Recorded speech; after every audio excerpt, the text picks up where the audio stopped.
Maha mulia, maha mulia, bila hormat padanya. Maha mulia, maha mulia, bila hormat padanya. Pertolongan kita adalah dalam nama Tuhan yang menjadikan langit dan bumi dan yang tetap setia memelihara ciptaannya untuk selama-lamanya. Amin.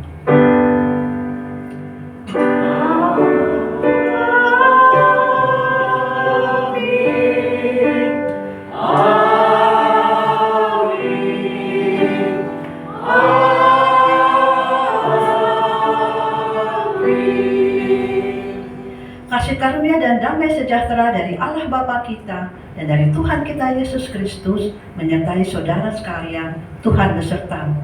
Dan besertamu juga. Silakan duduk. Nats kita pada pagi hari ini diambil dari Mazmur 119 ayat 105 sampai 108. Firman-Mu itu pelita bagi kakiku dan terang bagi jalanku. Aku telah bersumpah dan aku akan menepatinya untuk berpegang pada hukum-hukum-Mu yang adil. Aku sangat tertindas ya Tuhan, hidupkanlah aku sesuai firman-Mu. Kiranya persembahan sukarela yang berupa puji-pujian berkenan kepadamu, dan Tuhan akan ajarkanlah hukum-hukum-Mu kepadaku. Kita akan menaikkan lagu pengakuan dosa dari KPPK 204.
kita akan masuk dalam doa pengakuan dosa. Bapa yang bertahta di dalam surga, pada pagi hari ini kami datang ke hadirat.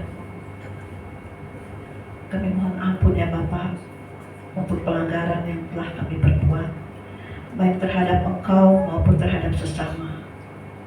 Ampuni ya Bapa, ampuni atas segala pelanggaran kami, agar ibadah pada pagi hari ini layak dan berkenan di hadapan. Sucikanlah dan kuduskanlah hati kami ya Bapa, agar kami dan menjadi orang yang sesuai dengan kehendak-Mu. Inilah doa kami Bapa, hanya di dalam nama Tuhan kami Yesus kami sudah berdoa. Amin. Saya undang untuk bangkit berdiri. Kita akan membaca berita anugerah bersama-sama. Berita anugerah diambil dari Yohanes 1 ayat 14. 2, 3, 1. Firman itu telah menjadi manusia dan diam di antara kita, dan kita telah melihat kemuliaannya, yaitu kemuliaan yang diberikan kepadanya sebagai anak tunggal Bapa, penuh kasih, karunia, dan kebenaran. Demikianlah berita anugerah dari Tuhan.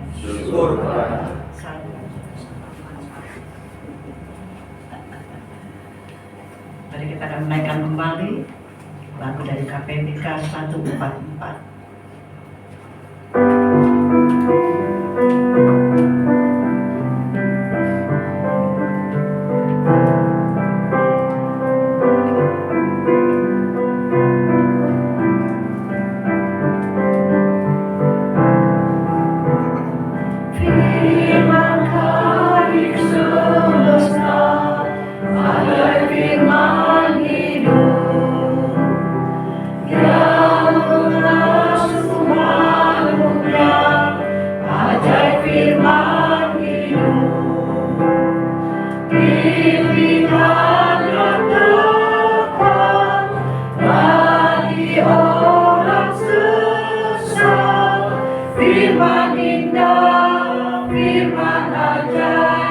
Firman yang beri hidup, firman indah, firman ajaib, firman yang beri hidup, firman putra mulia, ajaib firman hidup, menyampaikan kurnia, ajaib firman.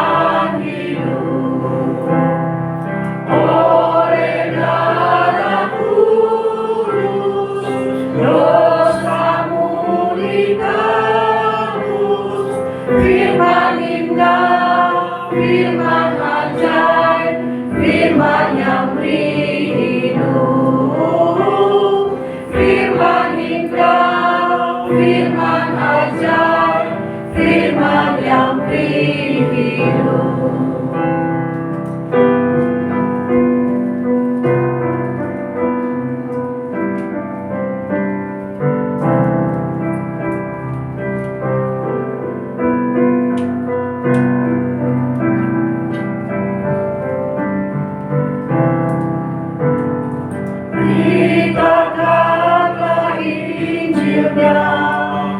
Ajaib firman hidup yang berdamai sentosa, ajaib firman hidup, Yesus Kristus Tuhan yang diberi pengharapan, firman indah, firman ajaib, firman yang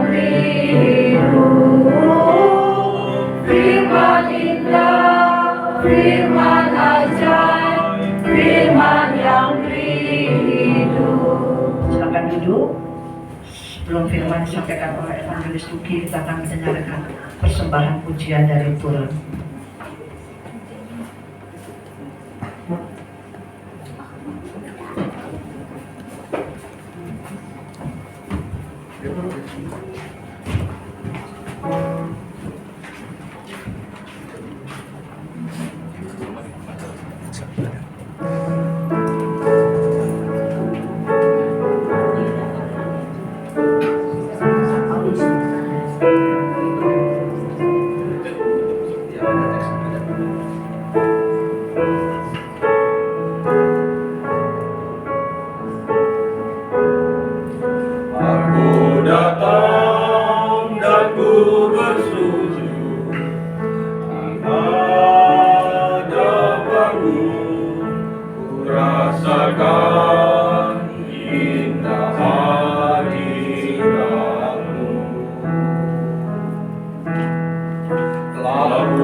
nikmati firman-Mu. Firman-Mu yang kuasa untuk mengubah sikap hati. Firman-Mu yang tegakkan di saat ku terjatuh. Penuhkanlah bejanaku dengan air sungai-Mu. Ku haus akan firman-Mu. Firman-Mu yang kuasa untuk mengubah sikap hati. Firman-Mu yang tegakkan di saat ku terjatuh. Penuhkanlah bejanaku dengan air sungai-Mu. Ku haus akan firman-Mu.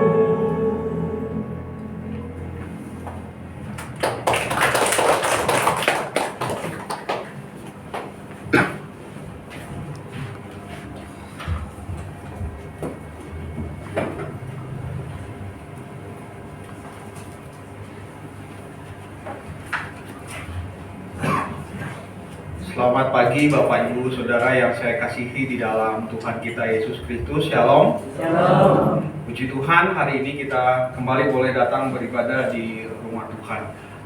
Mari saya mengajak kita berdoa sebelum kita membaca dan merenungkan firman Tuhan. Mari kita berdoa. Bapa di surga, biarlah firman-Mu yang penuh kuasa itu akan mengubah kehidupan kami, akan menuntun hidup kami di jalan yang benar, akan menjadi terang, menjadi pelita bagi jalan kami di tengah-tengah kami hidup di tengah-tengah dunia yang penuh dengan kegelapan karena dosa. Berkati ya hamba-Mu ya Tuhan yang akan menyampaikan kebenaran firman-Mu, juga jemaat yang mendengarkan. Kami semua diberkati dan dikuatkan oleh kebenaran firman-Mu. Di dalam nama Tuhan Yesus kami berdoa. Amin. Mari kita membaca dari Keluaran pasal 20. Keluaran pasal ke-20 ayat yang pertama sampai dengan ayat yang ke-17. Mari Bapak Ibu kita membuka Alkitab kita.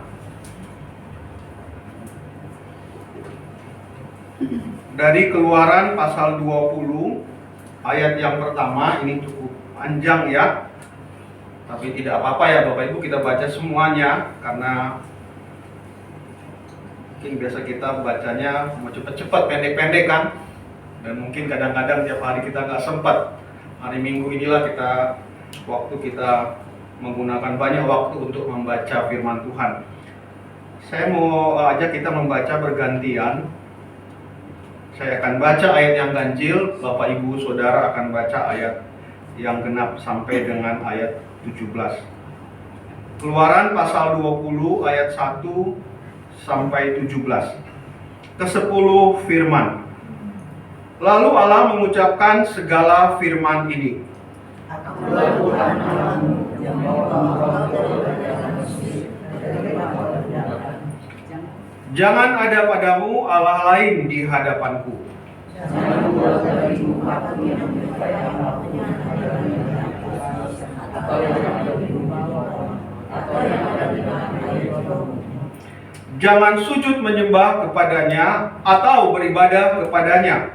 Sebab aku, Tuhan Allahmu, adalah Allah yang cemburu, yang membalaskan kesalahan bapa kepada anak-anaknya, kepada keturunan yang ketiga dan yang keempat dari orang-orang yang membenci aku. Tapi aku menunjukkan kasih setia kepada ibu-ibu orang, yaitu mereka yang mengasihi aku dan yang berpegang pada perintah-Mu. Jangan menyebut nama Tuhan Allahmu dengan sembarangan, sebab Tuhan akan memandang bersalah orang yang menyebut namanya dengan sembarangan. 6 hari lamanya engkau akan bekerja dan melakukan segala pekerjaanmu.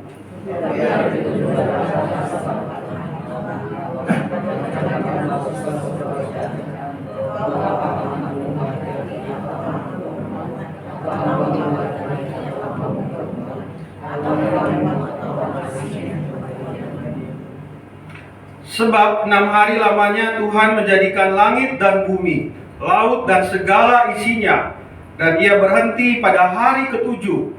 Itulah sebabnya Tuhan memberkati hari Sabat dan menguduskannya.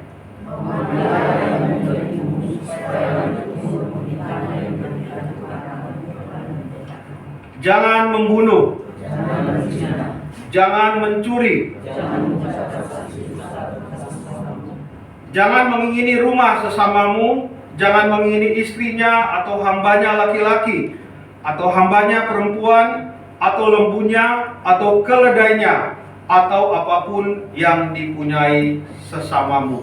Demikianlah firman Tuhan. Yang berbahagia ialah kita yang membaca firman Tuhan, memeliharanya di dalam kehidupan kita setiap hari. Haleluya. Haleluya. Haleluya. Haleluya.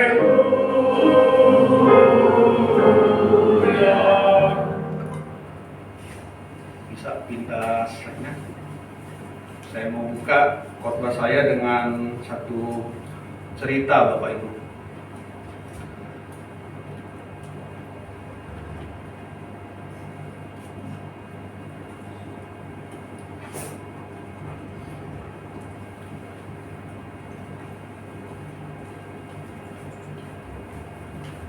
Ya, Bapak Ibu Saudara, ini satu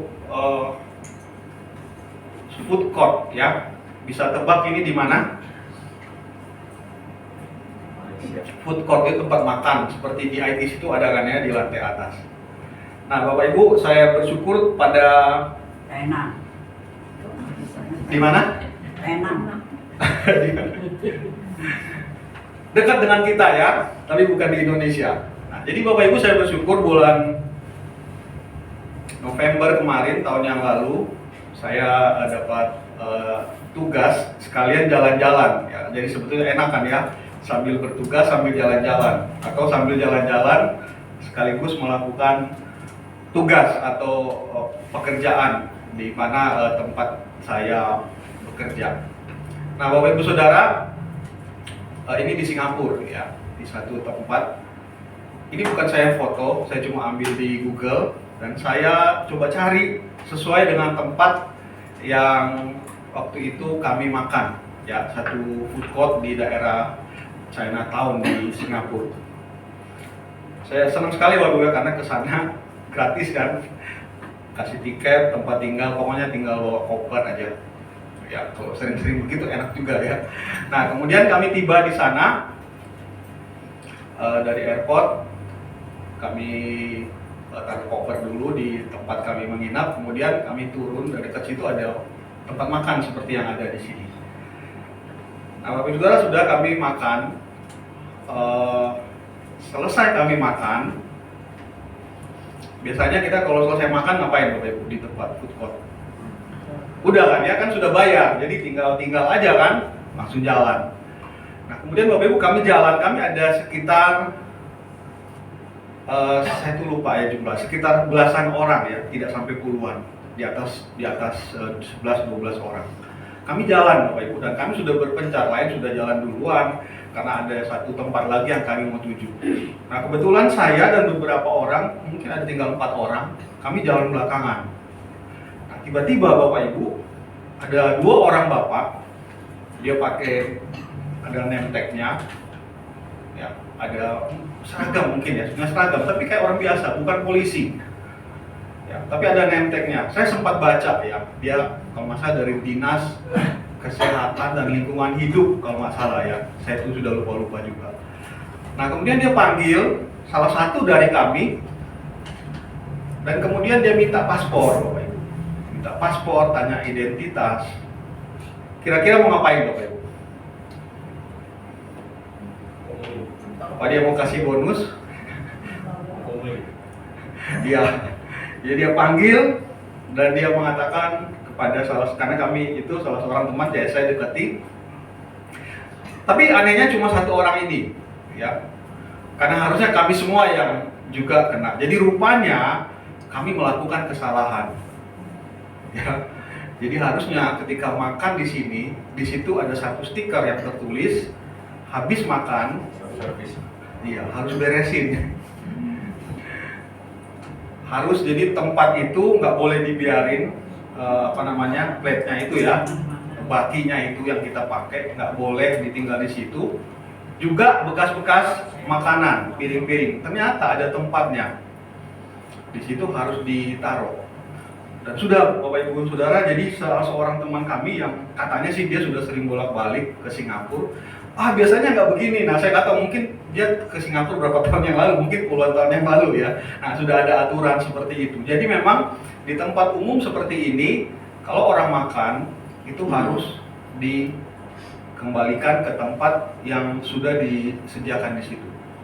Sudah ya. Nah, dua bapak ini kemudian mencatat, dia karena paspor salah seorang teman kami, dia minta, dia catat-catat, dan bersyukur pada hari itu kami tidak didenda. Ya, harusnya saya tanya, ini kalau kena ke salah seorang teman, harusnya kalau denda berapa sih? Dia bilang, waduh lumayan nih, kalau denda kalau nggak salah sekitar 3 juta. Ya, saya dalam hati, kalau satu orang 3 juta ya, kalau kami ada berapa orang nih? Dan rupanya dia cuma mau kasih peringatan saja. Ya, bahwa kalau ya nanti kalau lain kali makan ya harus kembalikan atau sampahnya atau bekas-bekasnya dibuang pada tempatnya. Nah, itu Bapak Ibu Saudara yang menjadi aturan di Singapura. Kami tidak melakukan aturan itu karena apa? Karena kami orang Indonesia. Nah, di Indonesia kan nggak ada ya aturan seperti itu. Kita biasa makan, kita tinggal saja. Walaupun beberapa tempat saya tahu seperti di IKEA gitu kan, itu sudah ditulis, tapi juga nggak didenda. Kadang-kadang kalau kita juga lupa balikin, ya paling kita nanti diliatin orang aja. Ya, syukur-syukur nggak divideoin ya, dan nggak diviralin. Kalau diviralin kan malu. Ada juga tempat, setahu saya di Iron Mall ya, kalau makan itu pun nggak ada aturannya. Cuma saya kalau ke situ lihat sebelah-sebelah bersih, akhirnya pergi buang sendiri gitu. Memang aturannya tidak ada. Nah, saya bertanya Bapak Ibu ya, kalau orang Singapura yang punya aturan seperti itu di tempat makan umum ini harus dikembalikan, ketika dia ke Indonesia, kira-kira dia lakukan nggak? Dia makan di food court di ITC sana, Bapak Ibu. Kira-kira dia beresin nggak? Bisa ya, bisa enggak ya? Karena dia bisa lakukan itu karena sudah menjadi kebiasaan, sudah menjadi identitasnya. Karena dia sebagai seorang warga negara Singapura yang tak ada aturan-aturannya dan mengerti tentang kebersihan dengan ketertiban. Tapi bisa juga dia pikir, kan nggak ada hukumnya. Kan kalau saya nggak mengembalikan tempat makan itu, saya tidak buang sampah pada tempatnya, toh tidak ada hukumnya yang saya langgar. Saya tidak bisa didenda atau saya dipersalahkan untuk apa yang dilakukan itu. Nah, Bapak Ibu Saudara, 10 hukum bagi orang Israel yang diberikan Tuhan melalui Nabi Musa di Gunung Sinai, itu sebetulnya berbicara tentang identitas orang Israel sebagai umat pilihan Tuhan. Bapak Ibu Saudara, kalau kita biasanya hukum ya, ada hukum aturan. Biasanya apa yang ada di pikiran kita? Kok ribet banget gitu kan ya? Kok ngapain atur-atur? Ya, salah seorang teman kami sempat juga ya dia ngomel-ngomel, saya lupa dia pakai bahasa Mandarin atau pakai bahasa Inggris. Ya, dia sempat kesel juga ya kasih tahu karena kok ribet banget gitu ya. Dan nah ini memang tulisan itu Bapak Ibu kecil. Ya, sehingga cuma besok harinya karena kami tinggal di situ, besok harinya kami makan lagi di situ. Tapi nggak lakukan lagi seperti yang kami lakukan sebelumnya. Kami cari, oh iya benar, ada tulisannya, tapi kecil. Ya tetap aja kita disebut sebagai orang yang melanggar aturan. Bapak Ibu Saudara, 10 hukum yang diberikan Tuhan kepada Musa di Gunung Sinai itu adalah menunjukkan bahwa bangsa Israel itu adalah bangsa yang lain dengan bangsa yang sebelumnya memperbudak mereka, yaitu bangsa Mesir. Bangsa Mesir punya aturan nggak? Punya, Bapak Ibu.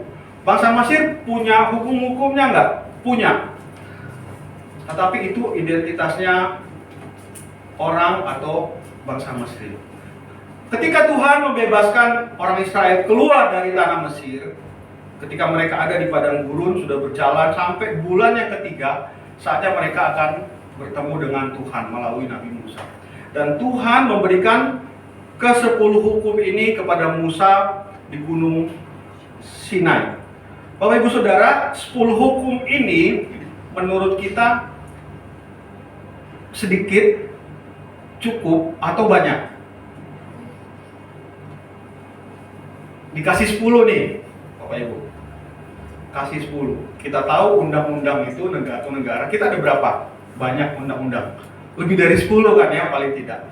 Nah, 10 untuk orang Israel itu cukup gak? Terlalu sedikit?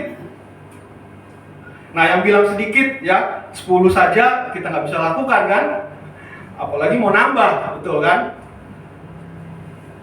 Yang bilang cukup? Berarti kita mampu melakukan kalau sudah cukup. Ternyata kan gagal juga. Terbukti bangsa Israel pun gagal untuk melakukan ke-10 hukum ini. Terlalu banyak. Apakah terlalu banyak 10 hukum ini? Nah, Bapak Ibu Saudara, sebetulnya 10 isi yang ada di 10 hukum ini, selain tadi saya katakan 10 hukum itu sebagai identitas bangsa Israel, apa yang ada di dalam 10 hukum itu sebetulnya menunjukkan karakter Allah sendiri. Kalau orang Israel mau menjadi umat pilihan, orang Israel akan menyembah Allah yang hidup, Allah yang membebaskan mereka dari tempat perbudakan menuju ke tanah perjanjian. Mereka harus mengerti karakter Allah.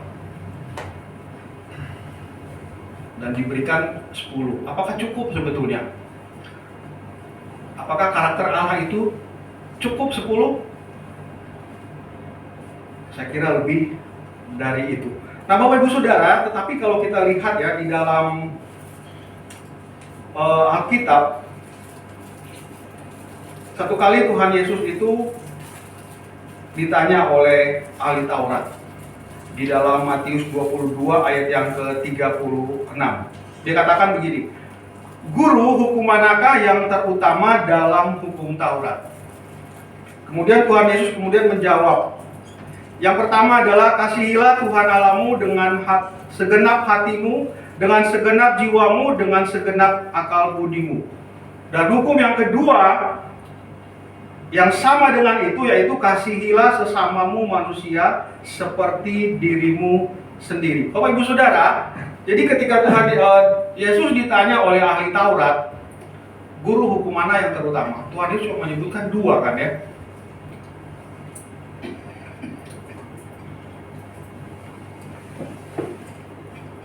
Dari 10 itu dirangkum oleh Tuhan Yesus menjadi 2 yang terutama, yaitu kasihilah Tuhan Allahmu dan kasihilah sesamamu manusia. Bapak Ibu Saudara, sebetulnya ini bukan sesuatu yang baru muncul di perjanjian baru. Mari kita lihat di dalam Ulangan pasal yang ke-5. Mari kita buka Alkitab kita lihat di dalam Ulangan pasal yang ke-5. Ulangan 6 ayat yang ke-5. Ulangan 6 ayat yang ke-5. Ulangan 6 ayat yang ke-5. Mari kita baca sama-sama ya. Ulangan 6 ayat yang ke-5. 1, 2, 3. Kasihilah Tuhan Allahmu dengan segenap hatimu dan dengan segenap jiwamu dan dengan segenap kekuatanmu. Kemudian berikutnya di dalam Imamat pasal yang ke-19.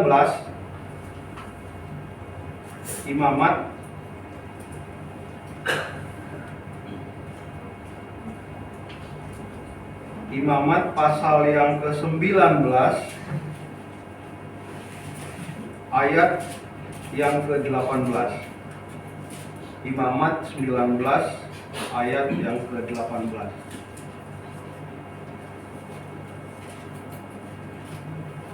Imamat 19 ayat yang ke-18. Mari kita sama-sama baca. 1, 2, 3. Janganlah engkau menuntut balas dan janganlah menaruh dendam terhadap orang-orang sebangsamu, melainkan kasihilah sesamamu manusia seperti dirimu sendiri. Akulah Tuhan. Bapak Ibu Saudara yang saya kasihi di dalam Tuhan Yesus Kristus. Nah, ketika Tuhan Yesus ditanya hukum mana yang terutama, sebetulnya orang Farisi atau ahli Taurat itu harusnya tahu bahwa hukum itu juga sudah ada di dalam Perjanjian Lama. Dan Tuhan Yesus mengatakan, kasihilah Tuhan Allahmu dengan segenap hatimu, dengan segenap jiwamu, dengan segenap akal budimu, dan kasihilah sesamamu manusia seperti dirimu sendiri. Dan Tuhan Yesus menutup kalimatnya itu dengan mengatakan, pada kedua perintah atau pada kedua hukum ini tergantung seluruh hukum Taurat. Hukum Taurat, Bapak Ibu Saudara, termasuk 10 hukum dan juga dimengerti oleh orang Israel adalah 5 kitab Musa. Kejadian, Keluaran, Imamat, Bilangan, Ulangan. Jadi, kasih kepada Allah, kasih kepada sama manusia, itu kemudian seluruh hukum Taurat itu tergantung kepada perintah ini. Juga kitab para nabi. Bapak Ibu Saudara, kita biasanya membagi kemudian di dalam 10 hukum yang tadi kita baca itu di dalam 2 bagian. Kita biasa mengatakan, biasa dibagi hukum 1 sampai ke 4 itu adalah bagian di mana kita mengasihi Allah. Apa hukum yang pertama 1 sampai 4? Yang pertama, jangan ada padamu Allah lain di hadapanku. Kemudian yang kedua, jangan membuat patung yang menyerupai apapun di bumi, di atas bumi, di bawah bumi. Kemudian yang ketiga, yaitu jangan menyebut nama Tuhan dengan sembarangan. Dan yang keempat, ingat dan kuduskanlah hari Sabat. Nah, ini biasanya dikategorikan sebagai hukum atau berkaitan dengan mengasihi Allah. Nah, yang kedua, bagian yang kedua adalah 5 sampai 10. Dimulai dari hormatilah ayah dan ibumu, jangan membunuh, jangan berzina, jangan mencuri, jangan berdusta, dan jangan mengingini. Nah, Bapak Ibu Saudara, tidak salah membagi 10 hukum ini seperti yang saya sampaikan tadi, yaitu bagian 1 sampai 4, yaitu bagian di mana perintah untuk mengasihi Allah, dan yang kedua, bagian yang kedua 5 sampai 10 itu adalah perintah untuk mengasihi sesama manusia. Namun Bapak Ibu Saudara yang saya kasih dalam Tuhan, sekarang pertanyaannya, apakah seseorang bisa menghormati ayah dan ibunya? Hukum yang kelima kan ya, yang berkaitan dengan mengasihi sesama. Bisa tidak seseorang menghormati ayah dan ibunya tanpa mengasihi Allah? Bisa tidak? Seseorang itu menghormati ayah dan ibunya tanpa mengasihi Allah. Bisa tidak? Agama lain mungkin bisa Bapak Ibu. Ya. Makanya kita tahu ada agama tertentu ya, dan saya sekian puluh tahun ya ada di sekolah di mana ada agama yang dianut oleh siswa-siswi itu bukan Kristen. Biasanya mereka suka bilang begini, orang Kristen ini ngajarin anak tidak hormat sama orang tua. Padahal kan ada hukum yang kelima, ngajarin apa? Anak untuk hormati orang tua. Kenapa kita dituduh begitu Bapak Ibu? Kenapa sekolah Kristen biasa dituduh seperti itu? Karena diajarkan kan di sekolah Kristen bahwa kalau orang yang sudah meninggal, kita tidak lagi mendoakan orang yang sudah meninggal. Apalagi kita melakukan upacara. Nah, anak-anak yang dari agama bukan Kristen kan mereka diwajibkan untuk menunjukkan hormat mereka bahkan sampai di waktu penguburan orang tua atau leluhur mereka, atau ya entah itu papa, mama, atau itu entah kakek, atau entah itu nenek.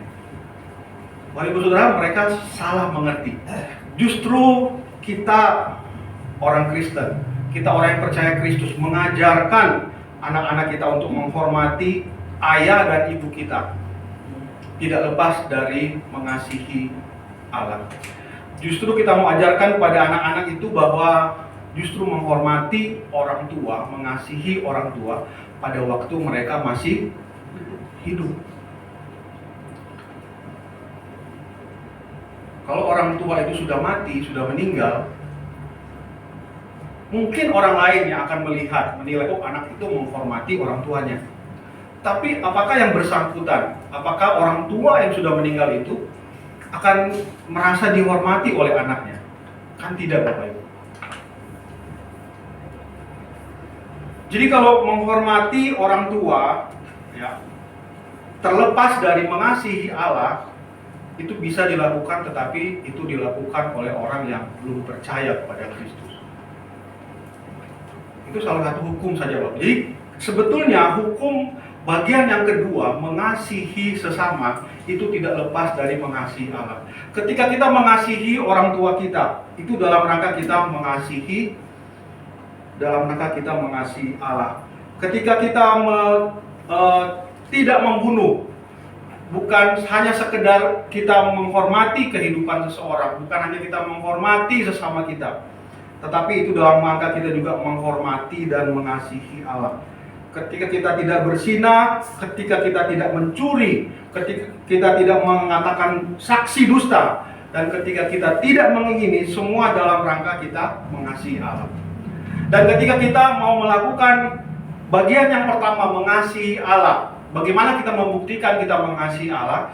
Kita melakukan perintah-perintah yang diperintahkan oleh Tuhan yang berkaitan dengan mengasihi manusia. Jadi dari menghormati ayah dan ibu, tidak membunuh, tidak berzina, tidak mencuri, tidak mengucapkan saksi dusta, dan tidak mengingini apa yang menjadi milik orang lain. Bapak Ibu Saudara, hukum ini mengikat bagi kita sampai saat ini sebagai orang percaya. Memang Bapak Ibu Saudara, di dalam perjanjian lama itu hukum Taurat itu dibagi di dalam 3 bagian, ya. Ada yang disebut sebagai hukum moral, jadi berkaitan dengan karakter Allah seperti 10 hukum ini. Ada yang disebut sebagai hukum seremonial, Bapak Ibu. Jadi misalnya dalam hal melakukan ibadah, misalnya di Alkitab ya, perjanjian lama ada misalnya hukum yang mengatur kalau seorang wanita lagi menstruasi nggak boleh masuk ke ikut beribadah dengan umat. Kalau kita kan sekarang enggak, kita tidak lagi melakukan itu, karena kita bisa datang kepada Tuhan kapan saja, dalam keadaan, dalam kondisi apa saja. Kan gereja tidak melarang ya, bagi wanita yang ya di dalam siklus bulanannya sedang menstruasi untuk tidak boleh ibadah, kan tidak, kita tidak melarang. Tapi di Alkitab dalam perjanjian lama bagi umat Israel itu dilarang. Itu disebut sebagai hukum seremonial. Tapi ada juga yang disebut sebagai hukum sipil. Nah, hukum sipil ini mengatur segala sesuatu yang berkaitan dengan kehidupan sehari-hari, tentang kepemilikan Bapak Ibu Saudara. Bahkan tentang bagaimana seorang anak itu harus menghormati orang tuanya. Ya, saya akan jelaskan di bagian belakang Bapak Ibu sekalian, ada hukum sebetulnya yang mengatur jika seorang anak yang kurang ajar kepada orang tuanya, dia boleh dihukum mati dengan dilempari batu sampai mati. Kira-kira gimana kalau mau diterapkan sekarang Bapak Ibu? Ya, habis ya anak-anaknya ya. Karena saya lihat justru anak-anak sekarang saat ini banyak sekali yang kurang ajar dengan orang tua. Jadi Bapak Ibu Saudara yang saya kasih di dalam Tuhan, berbicara 10 hukum di mana Musa terima itu dari Tuhan, sebetulnya berbicara bagaimana umat Tuhan itu mengasihi Allah. Saya ulang Bapak Ibu.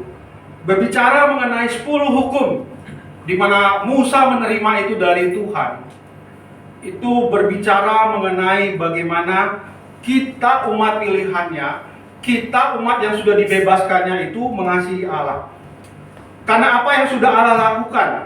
Bapak Ibu Saudara, tadi kita membaca di dalam Keluaran pasal yang ke-20, saya tidak mengurai satu-satu Bapak Ibu karena waktu yang mana 10 hukum ini. Tapi mari kita lihat di ayat yang kedua.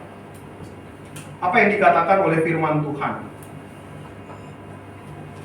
Mari kita lihat Keluaran pasal 20 ayat yang kedua. Di sana dikatakan, "Akulah Tuhan Allahmu yang membawa engkau keluar dari tanah Mesir, dari rumah perbudakan." Saya ulang Bapak Ibu. "Akulah Tuhan Allahmu yang membawa engkau keluar dari tanah Mesir, dari rumah perbudakan." Jadi Tuhan lebih dahulu membebaskan orang Israel, baru kemudian memberikan perintah. Jadi kalau kadang-kadang ya, kalau kita tuh susah kalau membawa anak-anak, khususnya anak muda ya, kalau ngomong tentang agama, yang dalam pikiran mereka itu apa? Ya, teman-teman yang masih muda, biasa kalau kita ngomong agama, biasanya apa? Ada dalam otak kita. Olive? Kalau ngomong agama, hah? Iya, biasa kan, mesti gini ya kan, nggak boleh ini, nggak boleh itu, sehingga nggak menarik kan untuk anak muda, karena mereka salah melihatnya. Bapak Ibu Saudara, kalau kita mau lihat, bahkan di Taman Eden sekalipun, Tuhan ketika memberikan perintah, dimulai dengan satu perintah akan kelimpahan. Mari kita lihat ya, Kejadian pasal yang kedua.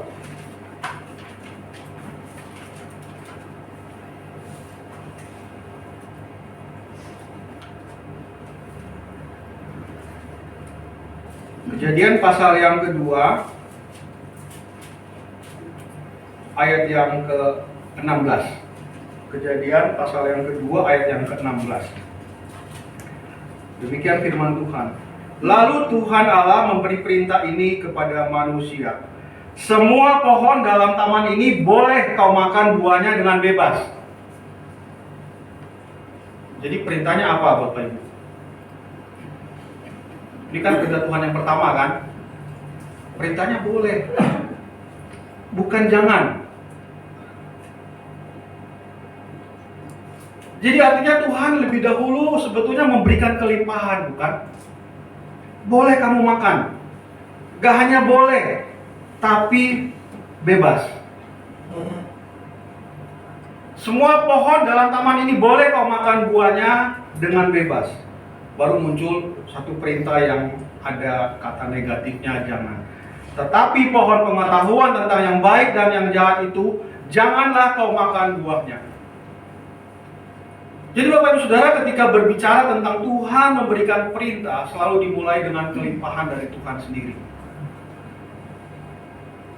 Selalu berbicara tentang anugerah yang mendahului perintah itu. Sama seperti yang tadi kita baca di dalam Keluaran pasal 20 ayat yang kedua. Tuhan berkata, "Akulah Tuhan Allahmu yang membawa engkau keluar dari tanah Mesir." Bapak Ibu Saudara, orang Israel nggak melakukan apa-apa. Mereka nggak melakukan kebaikan, bahkan kebanyakan mereka jahat, bukan? Tapi Tuhan mengatakan, "Akulah Tuhan yang membawa engkau keluar dari tanah Mesir, yang memberikan kamu kebebasan." Baru kemudian muncul di ayat yang ketiga, perintah-perintah dari Tuhan. Bapak Ibu Saudara, hanya orang yang mengalami pembebasan dari Tuhan, kalau saya pakai bahasa sekarang, kita yang mengalami anugerah dari Tuhan, sebetulnya kita yang bisa dan sanggup untuk melakukan firman Tuhan itu.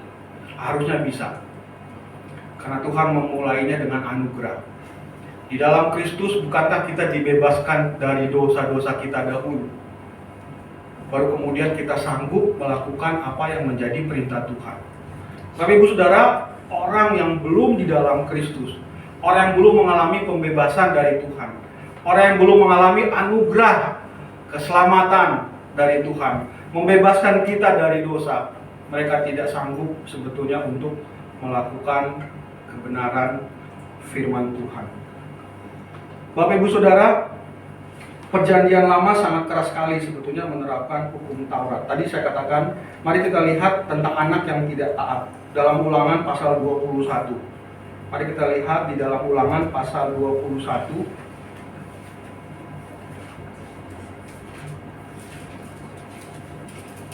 ayat 18 sampai dengan ayat yang ke-21. Ulangan 21 ayat 18 sampai ayat yang ke-21. Saya akan bacakan untuk kita.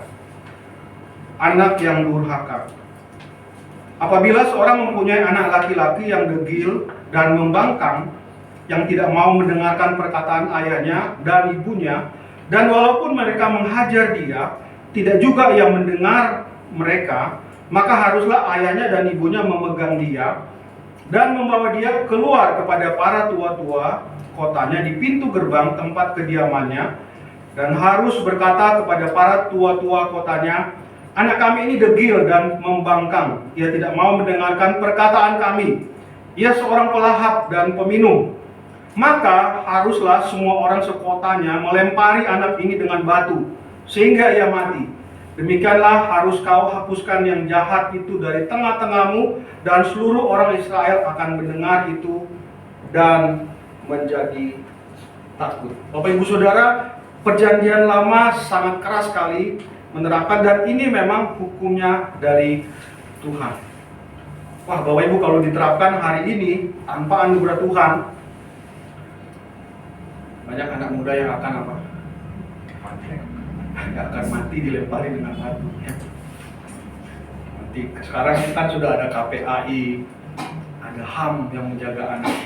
Pada zaman perjanjian lama, seorang anak yang membangkang itu akan ada hukumannya, dan itulah ada di dalam hukum Taurat. Maka Bapak Ibu sekalian, kalau kita ingat perumpamaan anak yang hilang, kita lihat ya, ada satu kalimat mengatakan begini. Masih jauh di dalam Lukas pasal 15, kita nggak baca ya. Di dalam Lukas 15 itu dikatakan begini. Masih jauh ayahnya telah melihat anaknya itu pulang. Jadi Bapak Ibu sekalian, ketika anak itu kan hilang, pergi kan, papanya nggak tunggu di rumah. Nah, dia tunggu berarti di depan rumah sambil setiap hari mengharapkan dia pulang. Nah, Bapak Ibu, orang banyak yang menafsirkan, oh, papanya kangen sama anaknya. Ya, makanya ditungguin. Ya. Bahkan ada kalimat lagi, ayah itu ketika lihat anaknya dari jauh, dia sudah lari. Nah, tapi kalau mau dikaitkan dengan hukum perjanjian lama, ada satu penafsiran yang juga saya setuju, Bapak Ibu sekalian. Kalau pakai hukum perjanjian lama, kan anak hilang ini kurang ajar kan? Dia pelahap, dia peminum, pokoknya diberfoya-foya. Bahkan sebetulnya ketika dia minta hartanya kepada orang tuanya yang masih hidup, itu kan kurang ajar. Kan biasa anak dapat harta kalau orang tuanya kan meninggal. Kalau masih hidup kan, berarti kan minta orang tuanya cepat mati kan? Supaya dapat harta. Bukankah begitu caranya harusnya? Adat istiadatnya. Anak ini sangat kurang ajar. Makanya ketika papanya itu menanti setiap hari, dia cepat-cepat lari, supaya jangan sampai ada orang lihat. Ya, memang ini penafsirannya Bapak Ibu. Jangan sampai ada orang lihat. Dan kalau diterapkan hukum perjanjian lama, anak ini harusnya dilempari dengan batu. Tapi kasih dari bapaknya yang besar ini melindungi anak itu. Cepat-cepat dia bawa ke rumah. Bukannya dia dihukum oleh orang-orang, oleh tua-tua pada waktu itu, malah ayahnya ini suruh pakai baju yang baru dan dipestain. Bapak Ibu Saudara, itulah gambaran dari kasih Allah yang besar kepada manusia berdosa. Kita semua ketika diperhadapkan dengan hukum Taurat, sebetulnya kita nggak mampu. Hanya dikatakan di dalam perjanjian baru, Yesus Kristus, Mesias itu dialah yang menggenapi hukum Taurat bagi kita. Karena pada dasarnya hukum Taurat itu mau menunjukkan kita ini manusia berdosa. Kita tidak mampu untuk melakukan hukum-hukum Tuhan. Kita hanya mampu kalau Allah sendiri yang lebih dahulu membebaskan kita dari dosa. Sama seperti orang Israel yang dibebaskan dulu dari Mesir. Baru kemudian Tuhan berikan hukum. Nah, jadi apa hukum 10 hukum bagi kita saat ini? Bapak Ibu Saudara, tadi saya katakan bahwa sebetulnya berbicara 10 hukum bagi orang percaya adalah berbicara bagaimana kita menunjukkan kasih kita kepada Allah. Kalau kita mentaati 10 hukum, kita melakukan hukum-hukum dari Tuhan. Tadi kita baca di depan tadi ya, berbicara tentang firman Tuhan. Firman Tuhan itu menuntun hidup kita. Firman Tuhan yang kita dengarkan untuk kita taati. Kita hanya mampu kita taati kalau kita sudah dibaharui oleh Tuhan. Dan kita mentaati itu bukan dalam rangka kita mendapatkan keselamatan, tetapi kita mentaati itu karena kita mengasihi Tuhan. Biarlah firman Tuhan ini memberikan kekuatan bagi kita. Mari kita masuk di dalam saat ini.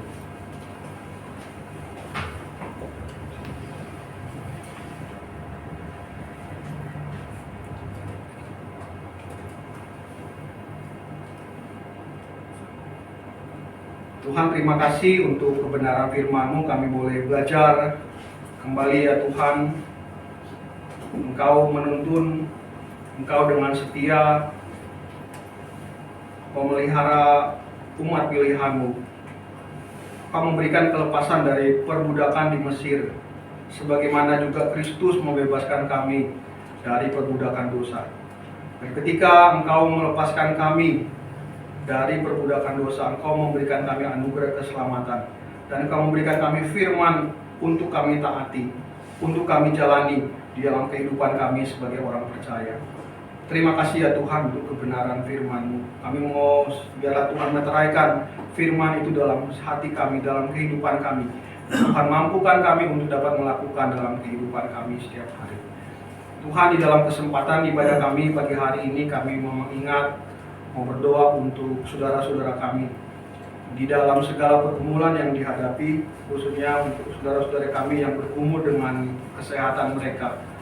Berdoa ya Tuhan untuk Ibu Apau, Pak Maman di dalam pemulihan, di dalam kesehatan mereka. Biarlah Tuhan akan terus menyempurnakan, menguatkan mereka. Mereka boleh tetap melakukan aktivitas setiap hari dengan baik. Tuhan juga memberikan kekuatan kesehatan kepada suami dari Losemega, menyerahkan ya Tuhan untuk pergumulan-pergumulannya. Juga kami semua ya Tuhan, yang mungkin yang hamba-Mu tidak bisa sebutkan satu demi satu yang bergumul dengan masalah kesehatan kami. Kiranya Tuhan yang menjamah tubuh kami, memberikan kekuatan dan memberikan kesehatan. Kami yang bergumul ya Tuhan di dalam masalah ekonomi, di dalam kebutuhan kami setiap hari. Engkau Allah yang baik, Engkau Allah yang mencukupkan segala kebutuhan kami. Biarlah Tuhan mau tolong setiap jemaat yang bergumul.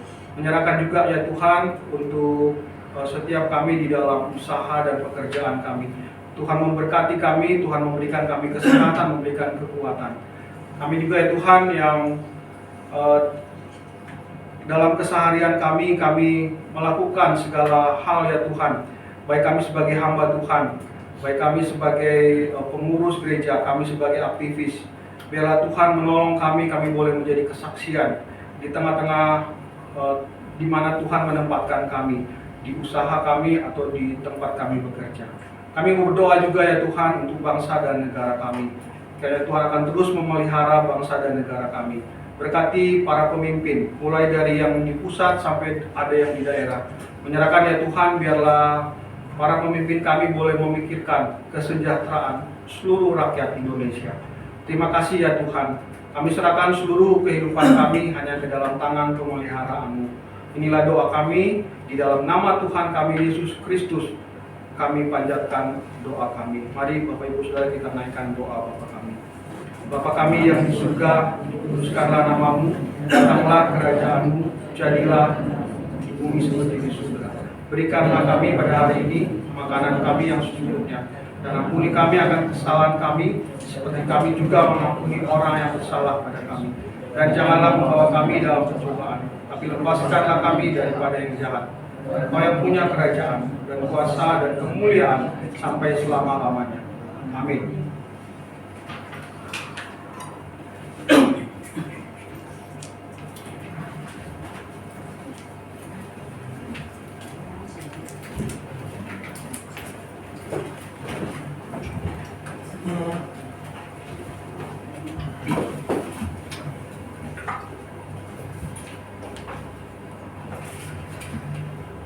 Marilah kita bersama dengan umat Allah di masa lalu, masa kini, dan masa depan mengingat pengakuan pada baptisan kita menurut pengakuan iman Rasul.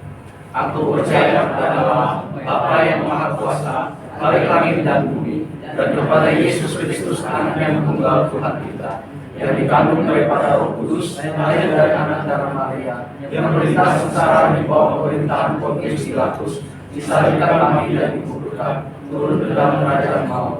Pada hari yang ketiga, bangkit pula dari antara orang mati, naik ke surga, duduk di sebelah kanan Allah, Bapa yang Maha Kuasa, dan dari sana Ia akan datang untuk menghakimi orang yang hidup dan yang mati. Aku percaya kepada Roh Kudus, gereja yang kudus datang, persekutuan orang kudus, pengampunan dosa, kebangkitan orang mati, dan hidup yang kekal. Amin.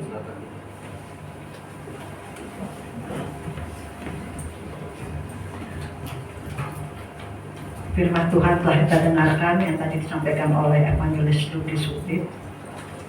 Mengucapkan terima kasih, Tuhan yang akan memberkati. Kita akan masuk dalam persembahan. Yang diambil dari Mazmur 96 ayat 8. Berilah kepada Tuhan kemuliaan namanya, bawalah persembahan dan masuklah ke pelatarannya.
Dalam surga, kami mengucap syukur Bapa, Kau telah pimpin ibadahmu dari awal sampai dengan akhir.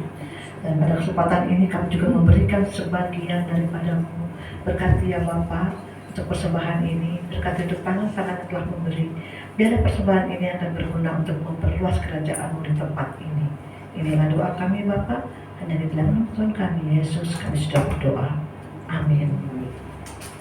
Lagu pemutusan, kemudian pemutusan akan dipimpin oleh Evangelis Yuki.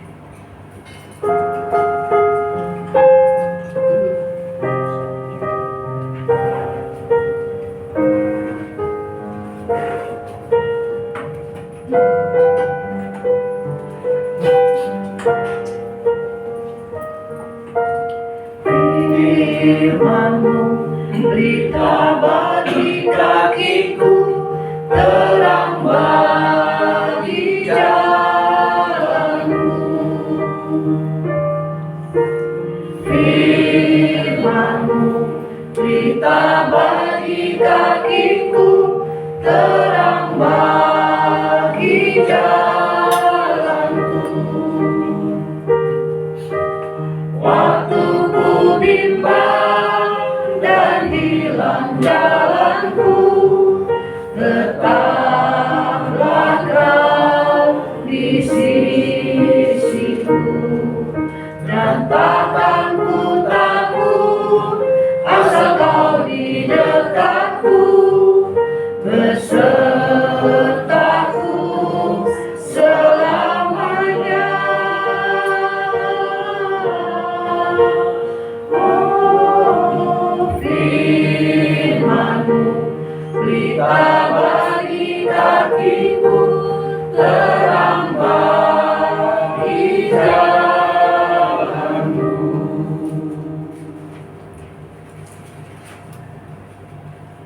Umat yang dikasihi Tuhan, arahkanlah hatimu kepada Tuhan.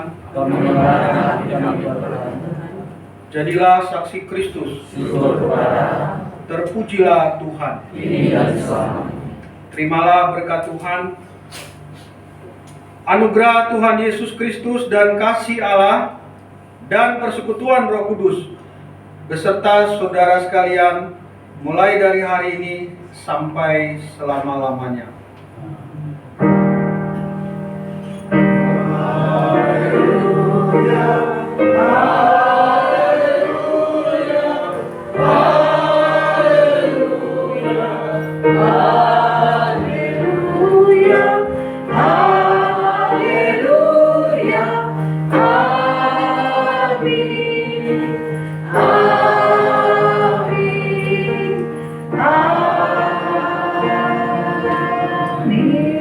Silakan duduk.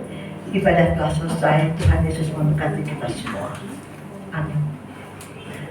Sebentar ada warta yang akan disampaikan oleh Saudara Jiri.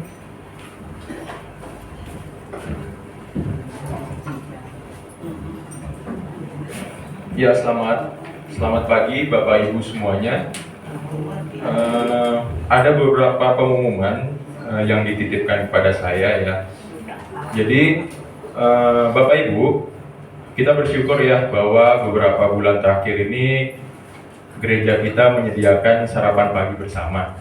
Ya, sebenarnya sarapan pagi ini diharapkan supaya kita bisa datang ke gereja lebih awal untuk mempersiapkan diri, gitu ya Bapak Ibu. Tapi perlu kami sampaikan bahwa sarapan pagi bersama yang disediakan oleh gereja ini akan berakhir pada bulan Mei ini Bapak Ibu. Jadi per bulan Juni awal sudah tidak akan disediakan lagi oleh gereja. Tapi bagi Bapak Ibu yang mau berbagi, terbeban untuk berbagi makanan, berbagi sarapan pagi ataupun makanan setelah ibadah, dipersilakan ya Bapak Ibu ya. Tetapi tetap harapan kita adalah walaupun sarapan pagi ini sudah tidak ada, Bapak Ibu tetap bisa datang lebih awal untuk mempersiapkan diri dalam beribadah. Itu ya Bapak Ibu, itu pengumuman yang pertama. Dan pengumuman yang kedua, jadi seksi kesaksian pelayanan Pos Pimas atau gereja kita itu akan mengadakan pelayanan di Yayasan Kemah Peduli Sahabat Kasih. Jadi yayasan ini adalah yayasan panti rehabilitasi untuk orang dengan gangguan jiwa atau ODGJ. Ya, tempatnya itu di daerah Cisauk, Tangerang Selatan, hari Sabtu 1 Juni 2024. Nah, supaya kita bisa lebih mengetahui tentang profil Yayasan Kemah Peduli Sahabat Kasih ini, kita akan menyaksikan dulu video tayangan singkat berikut ini Bapak Ibu. Sejarah singkat berdirinya Yayasan Kemah Peduli Sahabat Kasih. Seorang putra dari daerah timur Indonesia yang dipanggil, dipilih dan diutus oleh Tuhan, Immanuel Talani. Berawal dari pesan orang tua kami kepada saya pada saat hendak berangkat ke Jakarta, dan Bapak Ibu saya berpesan, pergilah untuk mencari hidup di rantauan, tapi ingat, ketika kamu mendapatkan rezeki, jangan makan sendiri, berbagilah dengan orang lain, kalau lebih baru kasih kami. Dari sepenggal kalimat inilah yang kemudian memotivasi saya bahwa arti sebuah kehidupan itu tidak selamanya menerima, tetapi lebih bermakna jika tentang memberi. Atas hal tersebutlah saya berdoa dan meminta kepada Tuhan untuk memantapkan hati saya untuk memulai pelayanan ini. Sehingga pada tahun 2010 atas seizin Tuhan, Yayasan Kemah Peduli Sahabat Kasih berdiri. Kami memungut, mengambil, menampung, dan melayani saudara-saudara kita yang dalam gangguan jiwa. Mereka membutuhkan kita tanpa berkata, ingin dirangkul tanpa bercerita. Sebab itulah Kemah Peduli Sahabat Kasih memberi diri, membuka pintu hati dan pintu rumah kami untuk mereka, satu atap dengan kami, agar tercipta cinta kasih tanpa pilih kasih. Harmoni mendapatkan sentuhan kasih, sentuhan rohani, dan bapak, ibu, kakak, adik, jasmani di Kemah Peduli Sahabat Kasih. Mereka tidak menangis atau merengek untuk dijemput mereka. Namun firman Tuhan yang telah mengajarkan kita, cintailah sesama manusia seperti mencintai dirimu sendiri. Jika secangkir air putih saja kita memberikan kepada mereka, kita memiutangi Tuhan. Saya hanya ingin berterima kasih kepada Tuhan lewat mereka, karena Tuhan telah menolong saya. Tanpa Tuhan, saya bukan siapa-siapa. Iya Bapak Ibu, jadi tadi itu tayangan singkat mengenai pelayanan yang dilakukan oleh Yayasan Kemah Peduli Sahabat Kasih. Kalau kita lihat tadi video singkat bagaimana yayasan ini melayani untuk saudara-saudara kita yang dengan gangguan jiwa, dan ini sudah mereka lakukan sejak lama Bapak Ibu. Kemarin kita bersama beberapa pengurus datang ke sana untuk melihat kira-kira ada nggak sih kebutuhan mereka yang kita bisa bantu untuk di sana, dan mereka menyampaikan ada beberapa hal Bapak Ibu. Jadi mereka itu membutuhkan sembako, sabun cuci untuk tubuh mereka ya, maksudnya untuk saudara-saudara kita di sana, baik sampo, sabun, pembersih lantai, dan juga uang tunai untuk keperluan operasional mereka. Nah Bapak Ibu, kami mengajak nih untuk Bapak Ibu, barangkali kalau Bapak Ibu terbeban untuk ingin berbagi gitu ya, baik sembako, pembersih lantai, sabun mandi ataupun sampo maupun juga uang tunai, Bapak Ibu dipersilakan untuk membantu Bapak Ibu. Dan untuk pelayanan ini kita akan tutup di tanggal 26 Mei 2024. Jadi buat Bapak Ibu yang mau berbagi silakan mendaftar kepada Diaken Lisun maupun kepada Ibu Sumarni yang menghandle untuk kesaksian pelayanan ini, supaya kita bisa list dulu apa saja yang Bapak Ibu bantu, kemudian baru yang tidak di list akan kita beli sisanya, gitu ya Bapak Ibu. Jadi silakan kalau Bapak Ibu ingin membantu baik sembako, sabun sampo, pembersih lantai maupun juga uang tunai, silakan ya.